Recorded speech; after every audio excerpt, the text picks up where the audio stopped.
আচ্ছা, এপিসোডে আমরা দেখি যে এই যে বাটনটা আছে, এই বাটনটার যে বর্ডার গ্রেডিয়েন্ট সেটা আসলে কিভাবে করা যায়, তাই না? তো এই বর্ডার গ্রেডিয়েন্টটা কেউ করতে গেলে এটাও একটু ট্রিকি ওয়ে, সেটাও আমরা করতে পারবো, কিন্তু এটা নর্মালভাবে করা যায় না। নর্মালি এটা দেখেন, এটা যদি ক্লিক করি তাহলে এটা 2 দেখাচ্ছে, অর্থাৎ বর্ডারের যে উইথ সেটা হচ্ছে 2 পিক্সেল।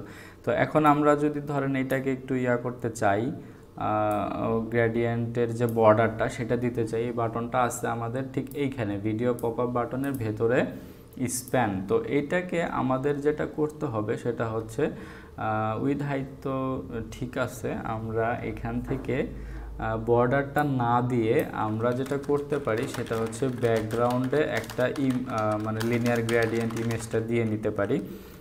সাপোজ এখানে ভেরিয়েবল থেকে আমরা আমাদের প্রাইমারি গ্রেডিয়েন্টটা যেটা আছে সেটাকে কল করে দিলাম, তাহলে সে গ্রেডিয়েন্টের মতো হয়ে গেছে। তো এখন আমাদের যেটা করতে হবে, এই যে স্প্যান, এটার ভেতরে আমরা আরও একটা স্প্যান নিব, সেটার একটা ক্লাস দিব যে বিজি হোয়াইট, মানে এইটা হচ্ছে নর্মালি আমাদের এইখানে দেখেন যে এটা বর্ডারটা আছে তো গ্রেডিয়েন্ট, এরপরে এর ভেতরের যে পার্টটা এটা কিন্তু বা সাদা বা অন্য কিছু, আমরা এই যে এখান থেকে দেখতে পাচ্ছি যে সাদাই আছে আসলে নর্মালি, তো আমরা ওইটাকে সাদা করে ফেলবো। তো এই যে স্প্যান বিজি হোয়াইট নিলাম, এবং এই যে স্প্যান এটাকে আমরা কিন্তু কি করতে হবে, আইকন র্যাপার এরকম কিছু একটা স্প্যান দিই, কারণ দুইটাই স্প্যান হয়ে গেছে। তো দুইটাই স্প্যান হয়ে গেলে এই যে এটা কিন্তু আবার হয়ে গেছে। তো এইখানে আমরা এইটা আসলে আলটিমেটলি কি আইকন র্যাপারের যে স্প্যানটা সেটা, তাহলে কিন্তু এর ভিতরের যে বিজি হোয়াইট স্প্যানটা দিছি সেটার উপরে কিন্তু আর এই সিএসএসগুলো কাজ করবে না। তো এখন আলটিমেটলি আমরা ওইটাকে ডিজাইন করব। তো দেখেন যেটা করতে হবে সেটা হলো এই যে পুরাটুকু তো থাকবেই, এরপরে হচ্ছে হ্যাঁ, এটার পরে যে স্প্যানটা আছে অথবা বিজি হোয়াইট যে স্প্যানটা আছে সেটাকে, তো এটা নর্মালি আমরা কি করব, ব্যাকগ্রাউন্ড কালার দিতে হবে, আমাদের ব্যাকগ্রাউন্ড কালার দিতে হবে হচ্ছে হোয়াইট। তো এটা যদি আমরা করি ওকে, ব্যাকগ্রাউন্ড কালারটা হোয়াইট, ডেফিনেটলি আমরা কালার এইভাবে ইউজ করব না, আমরা কালার ইউজ করব সবসময় ভেরিয়েবল থেকে, কারণ যে কোনো কালার ক্লায়েন্ট কিন্তু চেঞ্জ করে ফেলতে পারে। তো আমরা এটাকে দিয়ে নিই এখানে হোয়াইট কালার।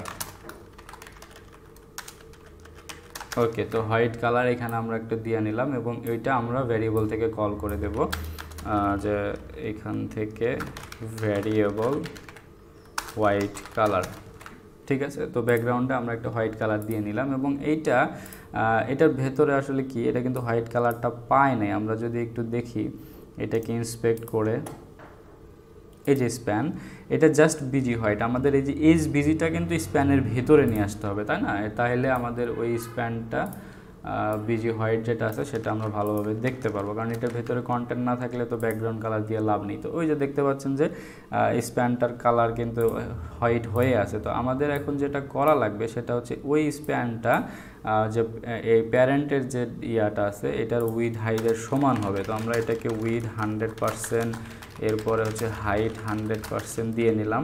তো দিয়ে নেওয়ার পরে বর্ডার রেডিয়াসও ডেফিনেটলি আমাদের দিয়ে নিতে হবে, বর্ডার রেডিয়াসও 50% করে ফেলতে হবে, তাহলে এটা 50% হয়ে গেল। এখন দেখেন একদম এক্স্যাক্টলি হয়ে আছে, তো সমান সমান হয়ে গেছে। তো আইকন র্যাপার যেটা আছে এটাকে যদি আমরা ভেতর থেকে একটা স্পেস দিতে চাই, তাহলে আমরা কি শিখছি, প্যাডিং দিয়ে আমরা ওটা করতে পারি। তো প্যাডিং 2 পিক্সেল দিলে কিন্তু ভেতর থেকে স্পেস দিয়ে দিছে, তাহলে আমাদের এটা 2 পিক্সেলের একটা বর্ডার হয়ে গেছে। কিন্তু একটা ঝামেলা হয়ে গেছে, সেটা হচ্ছে এই স্প্যানের ভেতরে যে আইকনটা ছিল সেটা তো বাইরে চলে গেছে।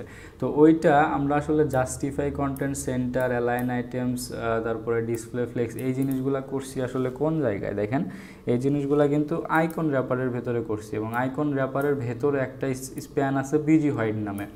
তো আলটিমেটলি বিজি হোয়াইটটা তো আইকন র্যাপারের সমানই, তো কিন্তু এক্স্যাক্টলি সেন্টার পয়েন্টেই আসছে। তো আমাদের যেটা করতে হবে, এই বিজি হোয়াইটকে ডিসপ্লে ফ্লেক্স করতে হবে এবং ওই আইকনটা সেন্টার পয়েন্টে নিয়ে আসতে হবে, কারণ এই এসভিজি আইকনটা আছে হচ্ছে বিজি হোয়াইটের ভেতরে। তো আমরা এই যে এখান থেকে এটাকে কপি করে নিয়ে আসি, এই যে ডিসপ্লের যে ব্যাপারগুলো, তো এইটা যদি আমরা এখান থেকে নিয়ে এইখানে দিয়ে দেই তাহলে এটাই হয়ে যাবে। এখন একটা বিষয় হচ্ছে যে এইটার হাইট এবং উইডথ দিয়ে রাখছি, কিন্তু এটার কোনো ডিসপ্লে দেই নেই, যার ফলে সে কিন্তু ইয়া হয়ে গেছে। তো এটাকে যদি আমরা একটু ডিসপ্লে ইনলাইন ব্লক দিয়ে দিই তাহলে বিষয়টা ফিক্সড হয়ে যাবে। এবং ইনলাইন ব্লক দেওয়ার ফলে এটাকে অবশ্যই ডেফিনেটলি আমাদের বর্ডার রেডিয়াস দিয়ে নিতে হবে। বর্ডার রেডিয়াস 50% যদি আমরা একদম এক্স্যাক্টলি গোল করে ফেলতে চাই, তো এইভাবে আমরা এটাকে করতে পারি। তো নর্মালি যে ট্রিকি ওয়েটা আমি ফলো করছি সেটা হচ্ছে প্রথমে একটা স্প্যান নিয়ে ওইটাকে আমরা একটা ব্যাকগ্রাউন্ডে কালার দিয়ে গ্রেডিয়েন্ট কালার দিয়ে নিয়েছি, ঠিক আছে। তো গ্রেডিয়েন্ট কালার দেওয়ার পরে ওইটার ভেতরে আরও একটা স্প্যান আছে যেটার ব্যাকগ্রাউন্ডে একটা হোয়াইট কালার দেওয়া আছে এবং ওইটার ভেতরে হচ্ছে আমাদের এসভিজি আইকনটা। তো এইভাবে আমরা যে কোনো ডিভের বর্ডার কিন্তু গ্রেডিয়েন্ট করে ফেলতে পারি, ঠিক আছে। তো এইভাবে ওকে, নেক্সট এপিসোডে আমরা দেখব যে এই যে ওকে এটার পেছনে যে শেপটা আছে এটা কিভাবে নিয়ে আসা যায়, এইটা আমরা আগামী এপিসোডে দেখব।